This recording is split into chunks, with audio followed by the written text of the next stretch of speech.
What is going on, Replo fam? It's your boy Sanjay Jenkins. I don't even know what my title of Replo is anymore, so I'm not even going to say it. But today it's podcast host, and I've got one of my dear friends, one of my absolute boys, Patty from PM Digital here on the show. And we're going to talk about building an agency, and we're going to talk about all the fun, good things about that. And Patty's journey specifically, he runs probably the best Replo agency. We work with him pretty extensively. Supports our enterprise clients on a daily basis. Patty, thank you so much for joining, brother. Thank you for having me on. Appreciate it. Legend. Yeah, absolutely, man. And it's funny. It's like this is like a long time coming. Like we should have done this maybe 8 months ago, but I'm glad we finally got to it. We've just been busy actually doing work. So I know most of the time we spend is with each other, just talking about clients. So it's funny. Like, yep. All right, buddy. So PM Digital, I want you to we're talking about building an agency today. That's like the most interesting stories that I think we can have, or conversations we can have today. Walk us really high level about PM Digital as it is today, and then we can start to dig in on how you got there. Yeah, so I appreciate you having me on, but I'll just give a quick intro. So we're a CRO and development agency, so we pretty much handle we're kind of a bit different than the average CRO agency and the average development agency. We kind of combine the both. We take control of clients, basically CRO, landing pages. We work with you guys really closely on some all the way from startups to literally like 9 figures, some absolute like conglomerate brands. And we're about a team of, I actually counted today, there's about 15 in the team. So it was kind of growing pretty quick over the last probably 9 months. But yeah, it's been pretty crazy recently. And what we try to do is essentially increase brands, conversion rate, revenue. And because as Dylan Ander once said to me, clicks don't pay the bills, revenue does. So it's a really good way to kind of think like all you're trying to do is just make people more money. So that's essentially how I break it down to the team is, if you make brands money, they're happy to pay you some money as well. So it's a pretty good way to do it. But yeah, we started back in, I was actually freelancing about 2021 throughout university. So it was just enough money to take some drinks with the mates during the week. Literal beer money. Literally beer money.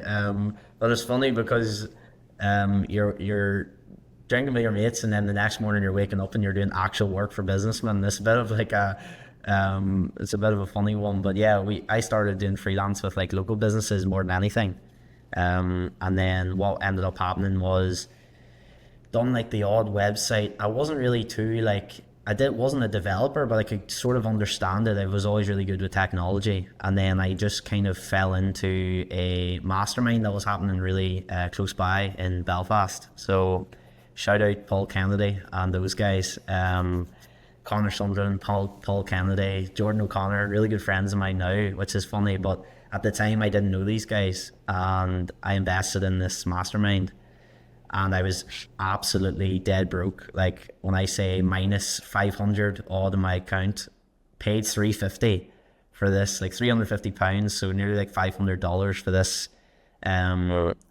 this mastermind, which is a 2-day event in a room learning about ecom.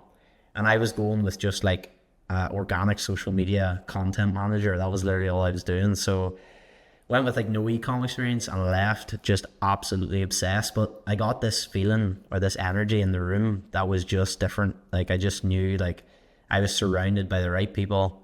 I just felt like it was like this felt right. So ended up asking, Paul Kennedy actually said to me, he said, don't come back in this room without sending 20 DMs to local businesses.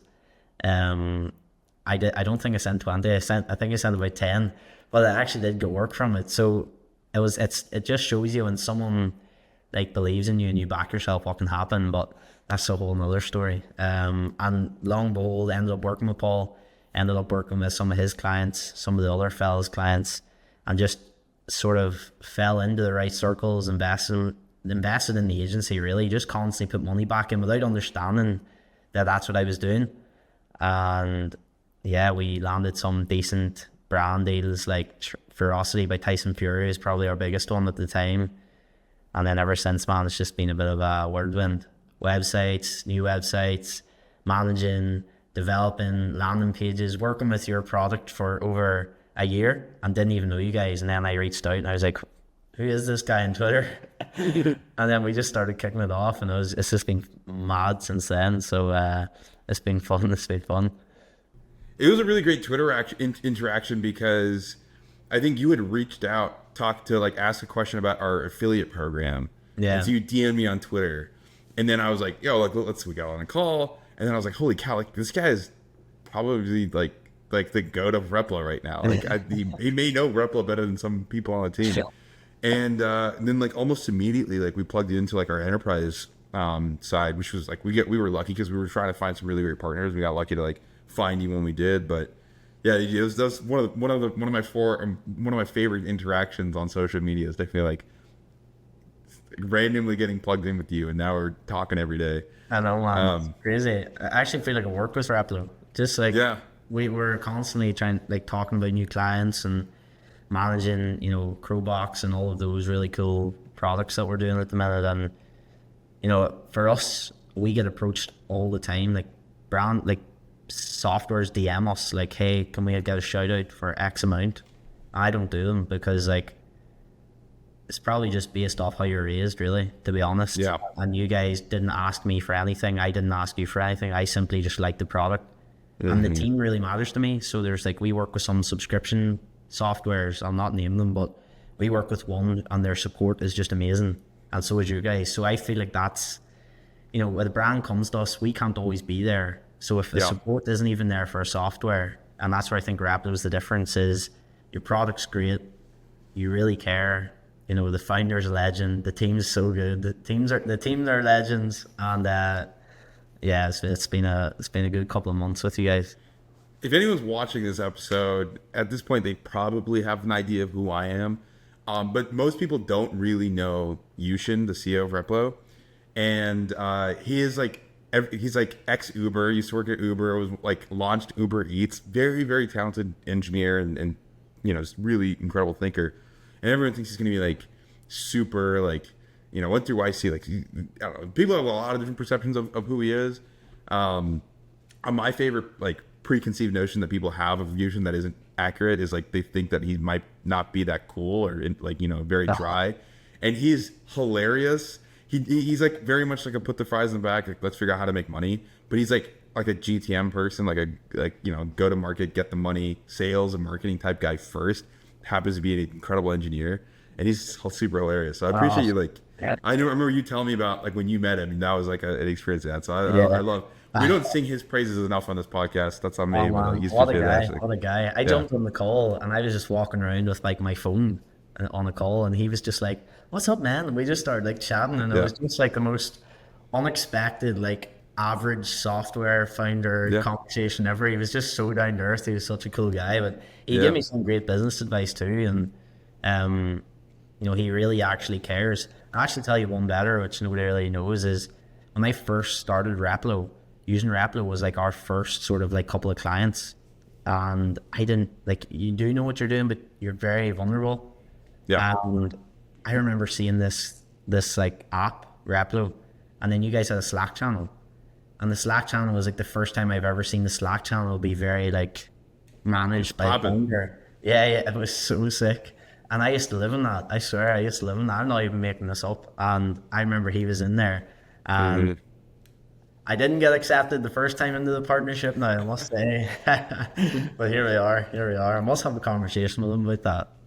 That was, I think it's probably more of a relic of, like, us being spread too thin than anything else. It probably slipped through the cracks, and we just glue stuff together. But at any rate, I'm glad you're here. There's a lot of really cool things that we can talk about. Obviously, I want to, like, dig into building an agency. I think what you've mentioned so far that I find very fascinating is you have a very traditional, or not traditional, maybe traditional, like a lot of the people that I hang out with, I guess. But you have a very interesting story in that, like, you're, like, trying to figure out how to make money. Like, you start freelancing, it's beer money, and then you're, going to class afterwards, and you do all that stuff. And then, like, over time, like, you're reinvesting stuff. I know there have been many times in my life, in my career, even as recently as this year, where I've spent money that I probably don't have to learn a skill or be a part of a community or something, and that has like built the next trajectory, part of my career, or Yeah. whatever. So that's something that resonates with me a lot. One thing I'm really kind of curious to know, so you like that initial transition from being a freelancer, which is basically like you're doing jobs yourself, you're not really hiring anything out, you're trying to do everything. That transition from freelancer to business owner, when was that? And then, like, I know you said you're like reinvesting a lot into it. Like, when did you feel like you went from being a freelancer to actually like being a business owner? Pretty good question. I would probably say around that Ferocity deal, like that was a July. I was actually on like a holiday with my friends, and this nobody really knew what I was doing at the time. Like everyone thought like, oh, he works for himself or whatever. Like maybe he's like everyone just makes up stories. And I was like, yeah, I'm actually like I had to wake up at like 8 a.m. the next day after we were out at like a festival, and I was so that's for another story. But I had to wake up and like launch the site for a launch party, and they were all like, what are you doing? Like, why is your laptop with you? And we were in Croatia, and we launched Ferocity by Tyson Fury site, and then I think everyone was like, whoa, like that's and it was an absolute, like, it was a dream for me, like, because I watched him box, and I never actually got to meet him, but the boys doing the content that I partnered with, they were all over in Thailand with him actually shooting the content. So Wow. it was a really, really cool experience for everyone.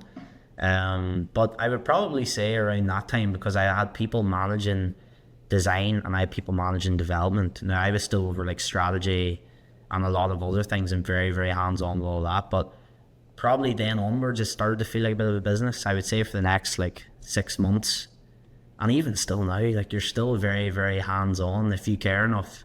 I think if a founder's not really got his hands in all the pies, like, does he really care? Or does he or she really care? So I would say you're always going to be involved to some extent, but I would say like maybe the last 9 months has made me realize like, well, you actually have to learn how to speak to people. You have to learn how to manage people. Like, some people are very different than others. How do you create an environment and a culture? And that's something I'm massive on right now is, I spoke to a good friend, Jordan O'Connor, and we basically broke down like how to write the best like job description. Those things that people don't even think about. And we made this like really, really cool job description, like the best copywriting ever. And we put it out for like a couple of jobs, and we got the best talent, the best. And they don't even care about what they're joining.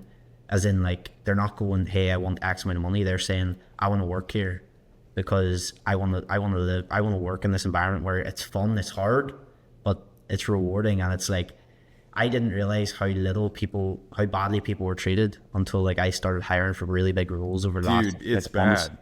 Yeah, most jobs are horrendous, bro.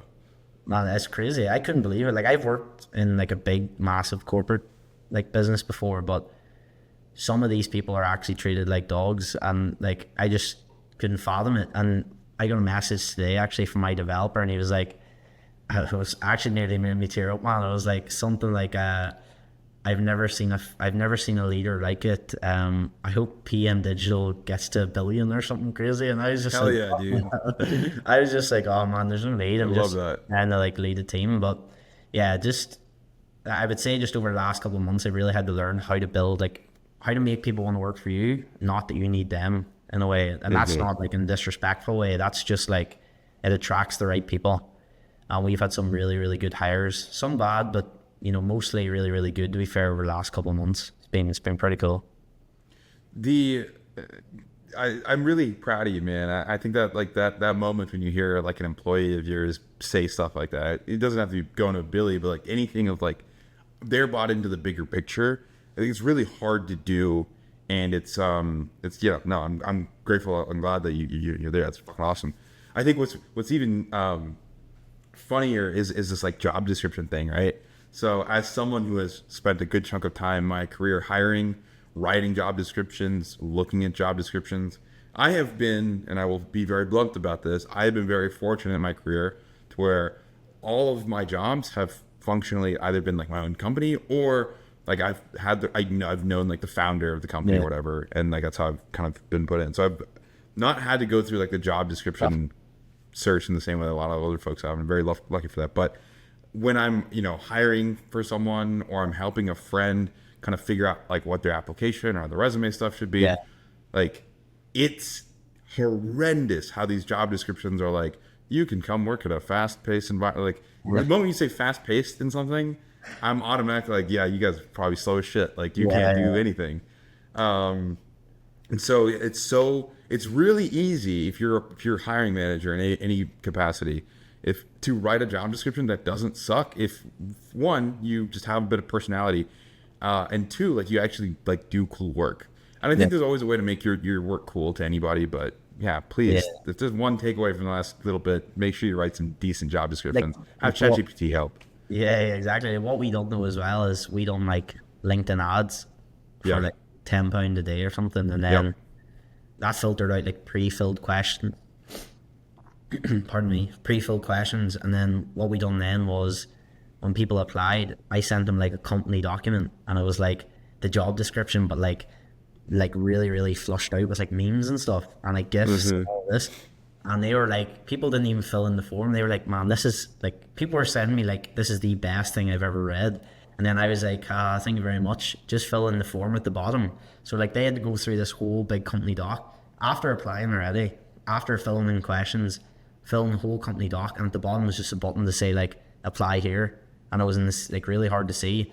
And once they applied, they then had to fill in like 20 questions. This is evil, like, but it works. Like, I got this from a couple of good friends, and at the end it was like, my question, you'll love this, was like, what makes you think, what comes to mind when the word Toronto was mentioned? Just a random question, like Drake every time. Yeah, Drake, or like some people put in some crazy answers, but it just makes me like, I don't know why I done that, but it makes them just switch out of work and they're like, what is this about? Like, and that's just like making people go the extra effort, go the extra mile.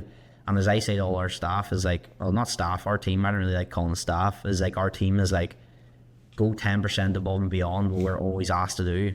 And, it's the same with like a job form. They have to go 10% above and beyond any job form they've ever done. So it's setting the standards right from the start. And something I've definitely learned over the last while as like a founder is like, I'm nearly too nice sometimes. So it's just my flaw. But then like, I think things have to go badly wrong for me to get really annoyed, but it all falls down on the founder. So you gotta learn the hard way. You live and learn, or you win or learn. I always say win or learn. It's kind of like zero. There you go.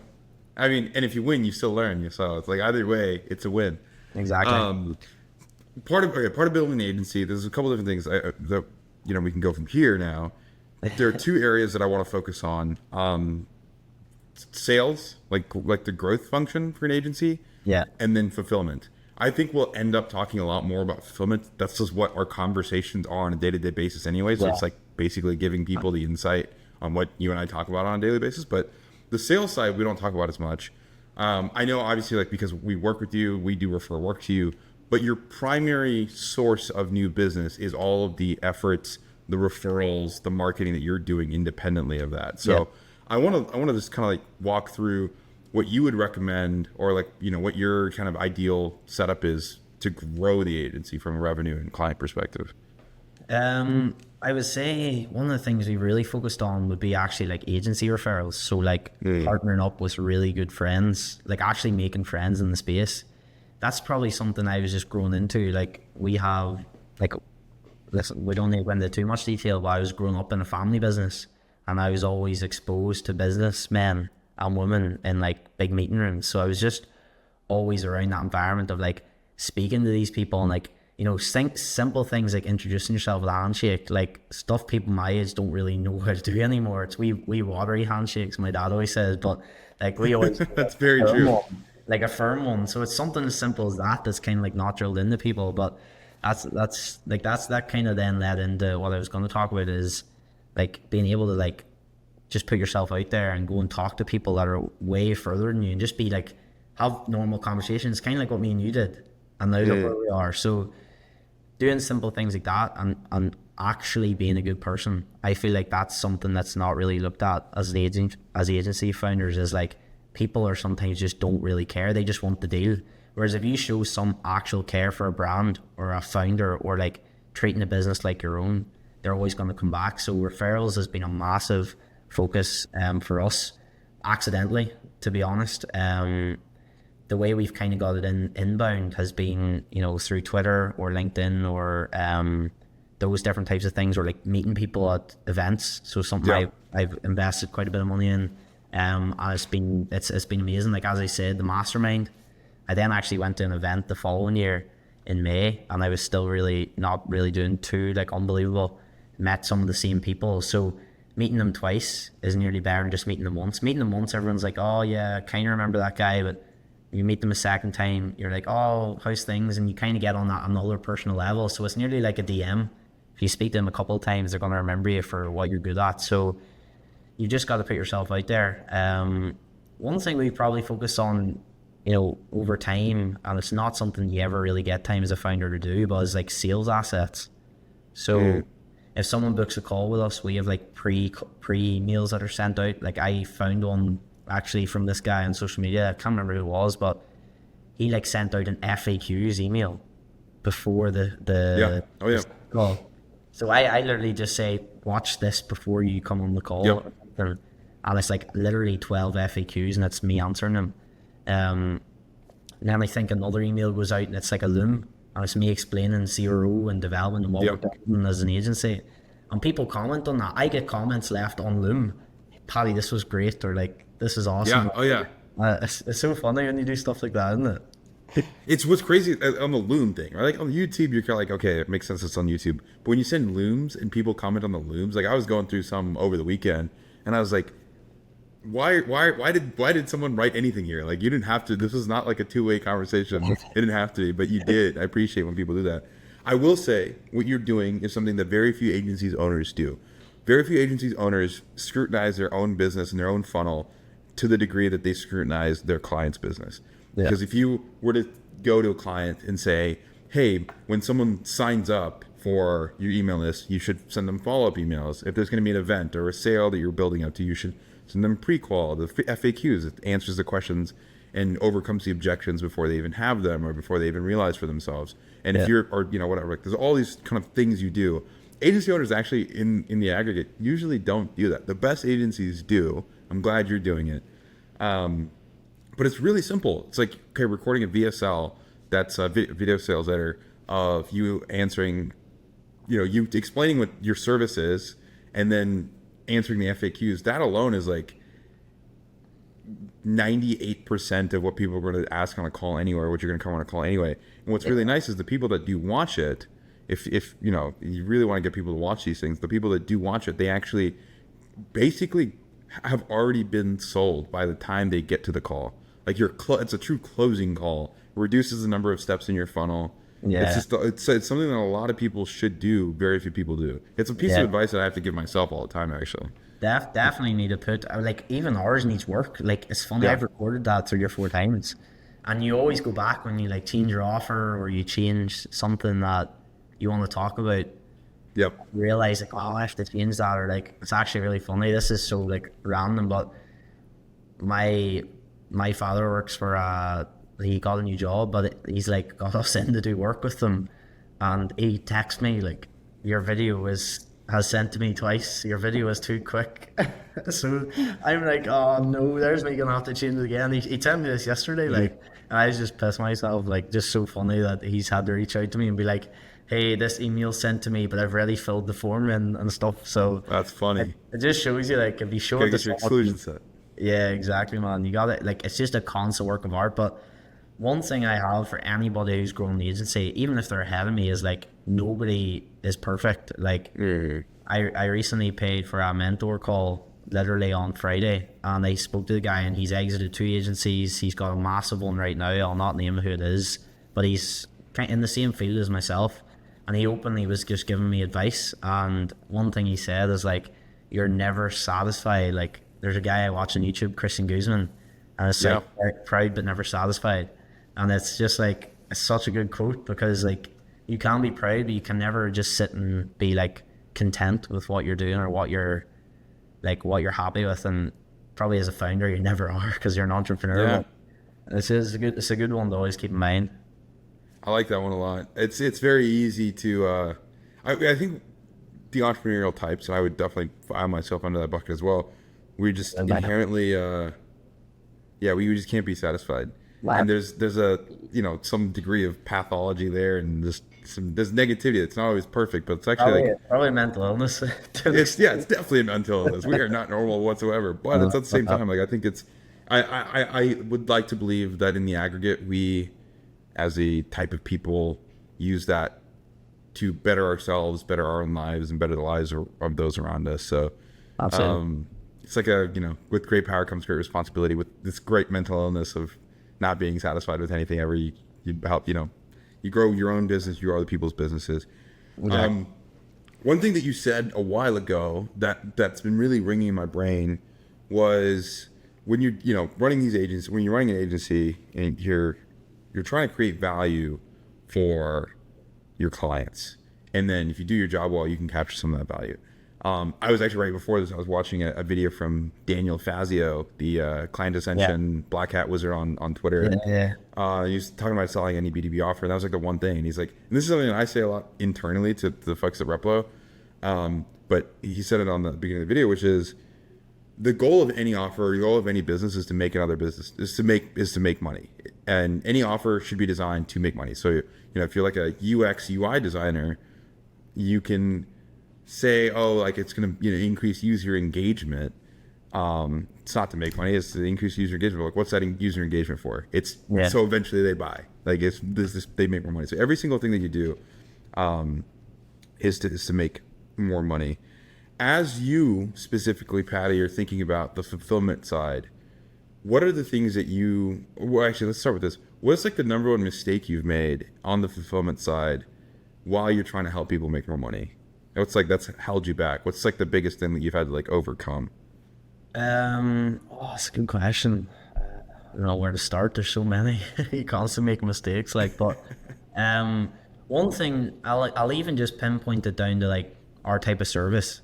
So one thing I actually see quite a lot of people doing is nearly like being detrimental to the brand, and by trying to make more money. Now what I mean by that is like people, like you always see the funny quotes on Twitter, like you must like do 10 star jumps and 5 press ups to get this like 99% off code. Like people are trying to wreck their brand and image and their business just to make more money, and that comes with like CRO as well. Like CRO is conversion optimization, for those that don't know, and it's all about trying to incrementally increase revenue and incrementally increase conversions. Like that's what it's really down to. There's like a North Star metric, which in my opinion is probably AOV, revenue per visitor. They're two probably North Stars.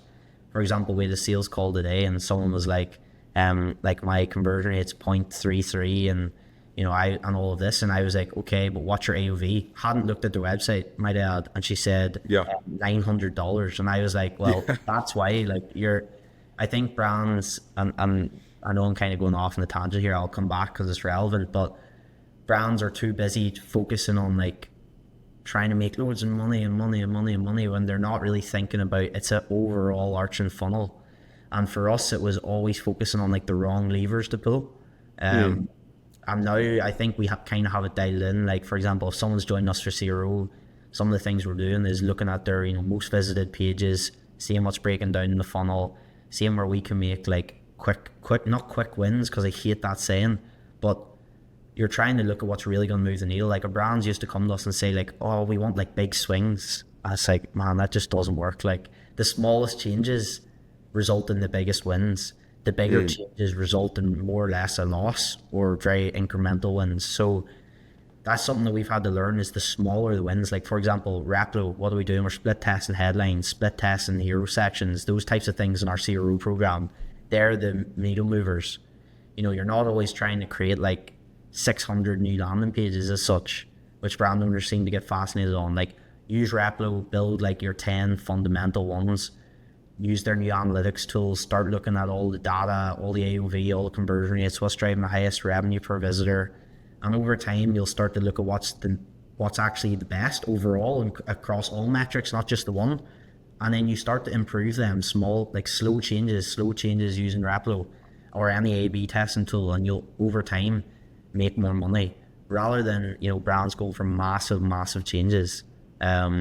So that would be one thing that we've probably learned is like, it doesn't always have to be that huge thing, but you know, it's so brand dependent. Like I feel like people follow these sets of rules now with, when a brand joins, you must do X, Y, and Z. Like, speak to the founder, see where they're at as a founder, as a brand, as a situation, and see what can help them the best.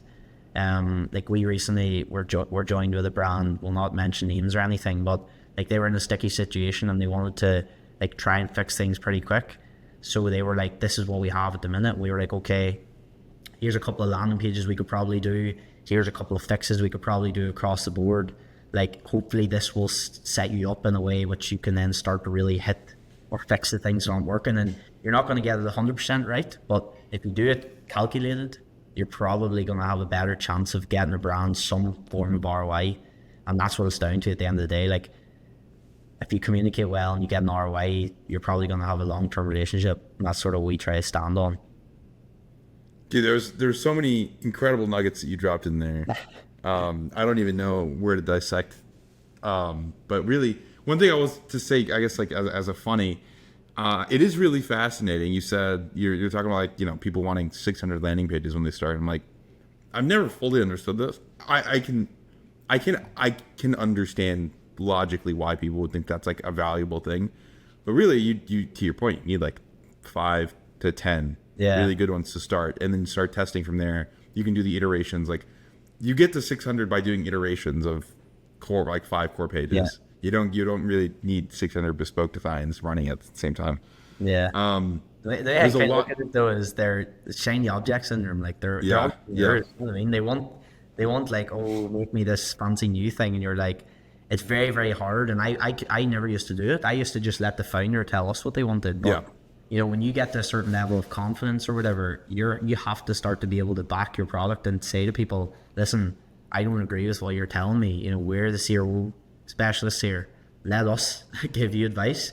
You know, to an extent, you just kind of have to sometimes, you know, for client relationship purposes, you have to kind of let them have a say. But do you know what I mean? I just think it's the shiny object syndrome thing of like a fancy new landing pages when, as we know, the ugliest ones usually win. So it's one of those things where it's like the average person wouldn't ask their heart surgeon for an opinion on how to do heart surgery, like right before. Like, you're not gonna like wake up from the chair and be like, actually, like, you're not gonna do that. And I know that what we right, and I know that like CRO isn't heart surgery, but at the same time, we are the ones that are looking at the data. We're constantly studying. We're collecting, you know, insights from multiple verticals, different types. Like, we're doing all the synthesis. The reason why you pay an agency or an expert is to buy that learning, to buy those insights, to buy that expertise.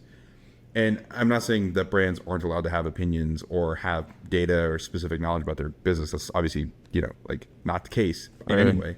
But I do think there's a lot of instances where, and I think this is like the client service arc. Like, every agency owner at some point faces this issue where you can't, you know the right answer because you've tested it pretty extensively and recently as well, like within the last 30 days or whatever. Yeah. And you know, the client's like, nah, I just don't agree. It's just not gonna work. And they're not willing to test it. And I think that's what really pisses me off, because I'm just like, yo, hey, I will respect and I will accommodate your viewpoint, and if it's something that you really just need for your business, cool. But like, there's also like some element of, we have been doing the same thing. If we continue to do that, there are very few reasons why we should expect a different result. Sometimes it does. Sometimes you just need the critical mass or whatever. Yeah. But the best way you can accommodate it, man, just like if you have enough traffic, we just run like an active variant. And it's just like, well, let's just see what the data says. And if it wins, like, I'll be like, happy days. That's still a win for us.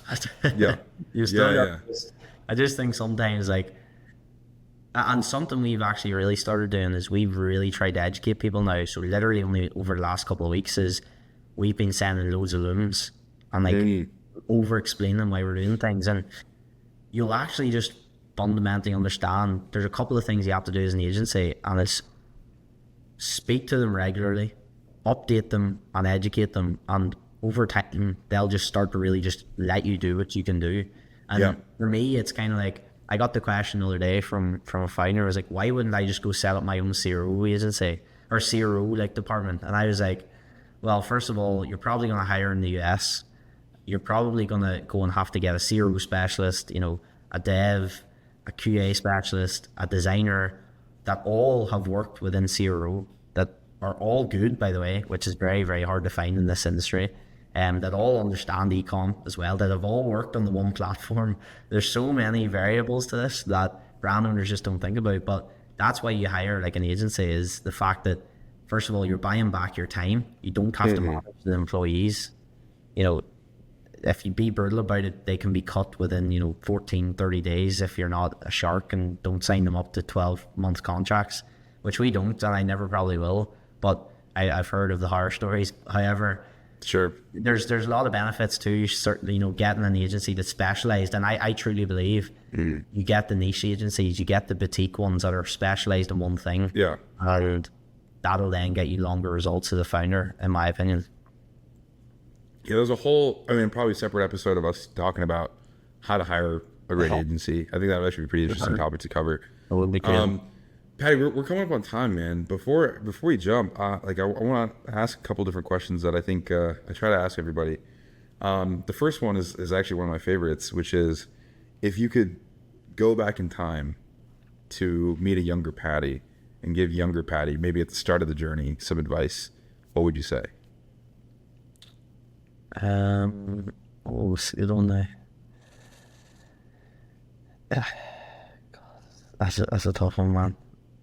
I would probably say just like back yourself. I always did, but you have this underlying like belief.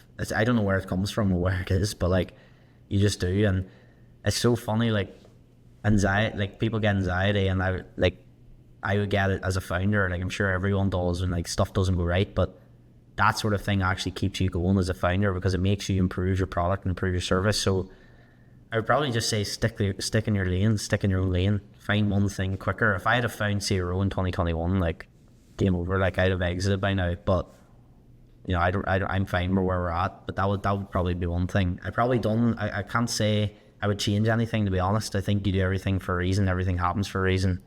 Weirdly. But yeah, I would always just say probably just trust the process, stick in your lane. It's always something you have to write down. Yeah, hell yeah, dude. I love it. We had another founder similar to your age. He's runs Alia. His name's Sean Aurora, and he said something very similar. He said he would just watch his younger self make all the same mistakes. He wouldn't even say anything.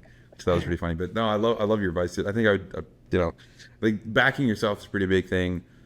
This is a tough game. The agency game, ecom, whichever side of the coin you're on, like if you sell stuff on the internet, it's hard.